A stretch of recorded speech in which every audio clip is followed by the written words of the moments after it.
Vamos iniciar a resolução do problema 3.62. Determine as correntes de malha I1, I2 e I3 na rede da figura abaixo. O que esse exercício ele tem de interessante ou de diferente do que nós já vimos até agora?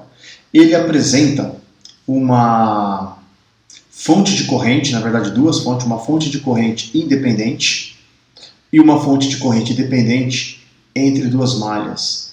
Nesses casos aqui, nós temos que utilizar outras informações para resolver. Vamos recuperar o que nós já vimos referente às análises de malhas. Bom, até agora, nós vimos que temos que atribuir uma corrente de malha a cada uma delas. Já está atribuída. Nós usaríamos a lei de Ohm para expressar as tensões em termos de correntes de malha. Não dá para fazer isso, porque nós temos fontes de corrente entre as malhas, então não dá para a gente determinar. Então nós vamos precisar utilizar uma outra informação. Aqui estão as duas informações que a gente vai utilizar. O caso 1, ele fala o seguinte: vamos supor que tenhamos uma fonte de corrente apenas uma da malha, apenas em uma das malhas, como esse caso aqui. Nessa situação, a corrente fica direto, né? Olha, a gente olhar pela figura, a gente vai tirar de cara que o I2 é menos 5 ampere, porque o I2 está no sentido oposto dessa fonte, tá? Não tem problema.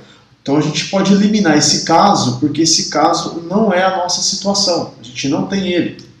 Nós apresentamos ali uma fonte de corrente, ou melhor, duas, entre duas malhas. É esse caso 2. Tá? Vamos deixar ele um pouquinho maior.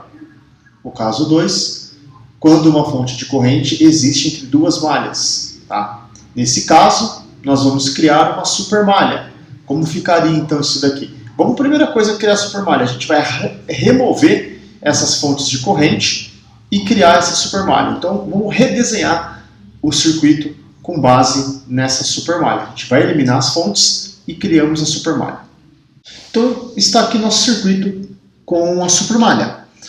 Repara que eu deixei as correntes de malhas, porque uma supermalha não possui corrente própria, tá? A supermalha ela vai ter, por exemplo, nessa parte do circuito circula esta corrente, nessa parte do circuito circula a corrente 2 e nessa outra parte a corrente 3. Eu deixei também indicado, aqui em vermelho, esse pedacinho, porque na supermalha nós temos que aplicar a lei de Kirchhoff para a corrente e a lei de Kirchhoff para a tensão. São duas informações que nós não tínhamos que fazer antes. Então, se a gente olhar aqui em cima, a gente tem uma corrente entrando aqui, essa corrente de 4 mA. A corrente 1 também está entrando aqui e a corrente 2 está saindo.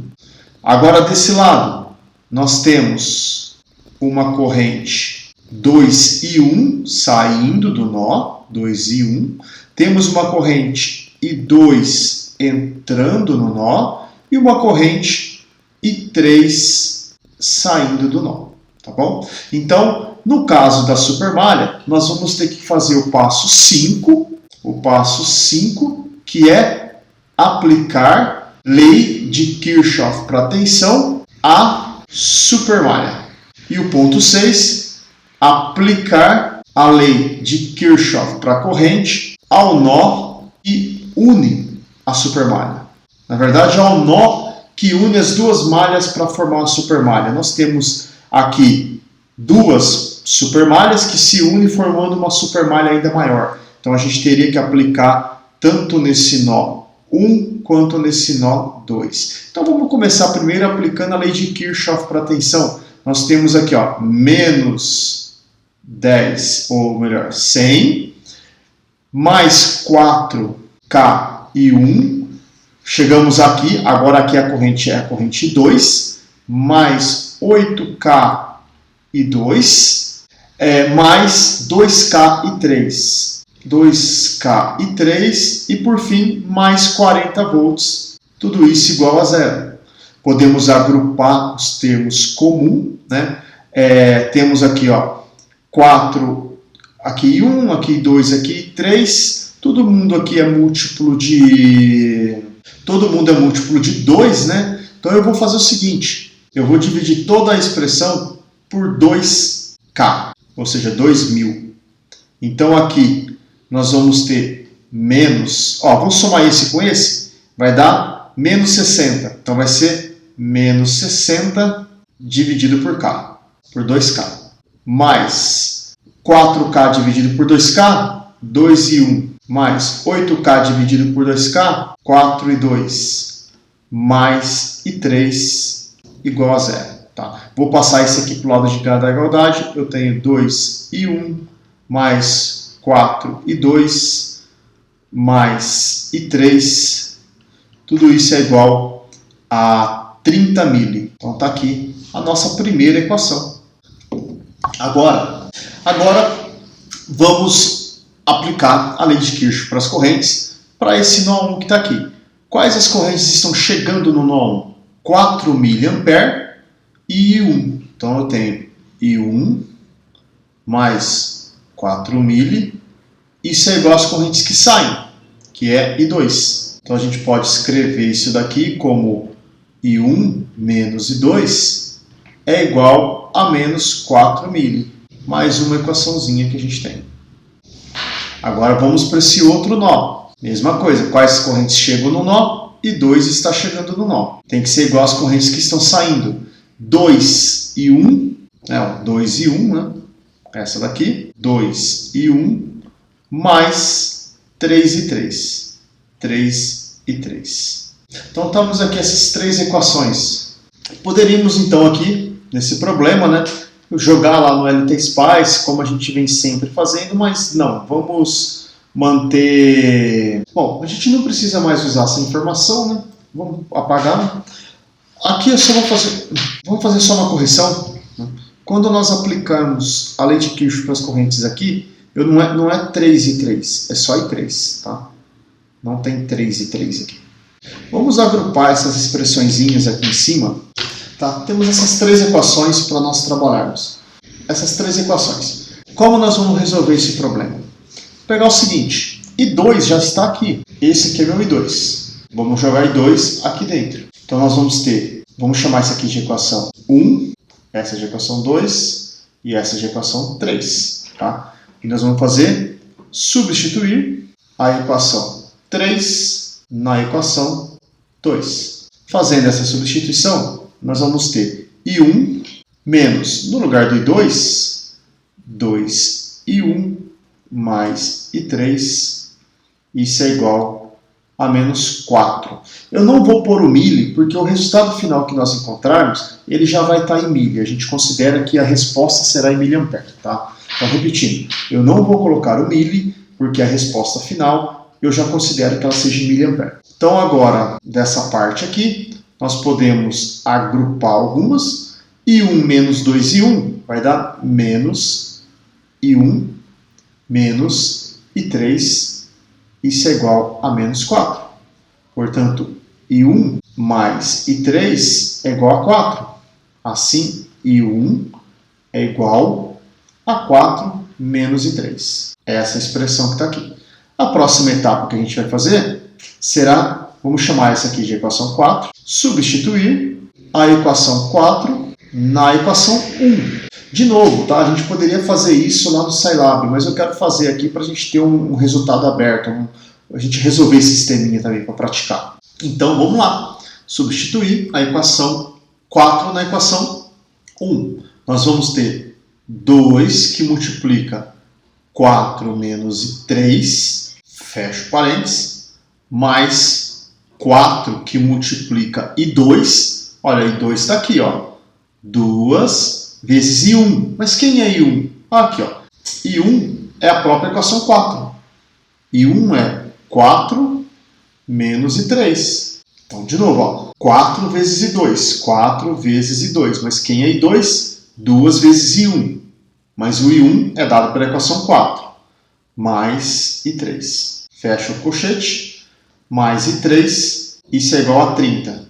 De novo, eu tirei o prefixo mili, porque o meu resultado eu já vou considerar que seja em miliampere. Tá? Então agora a gente pode abrir todas essas continhas que está aqui.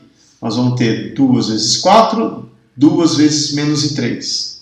Então vai ser 8 menos 2 e 3, mais, agora aqui, olha, 4 vezes 2 vai dar 8, vezes 4 dá 32, positivo mesmo. Agora o outro termo aqui, ó, 4 vezes 2 vai dar 8, 8 vezes menos e 3, menos 8 e 3, menos 8 e 3. Ok?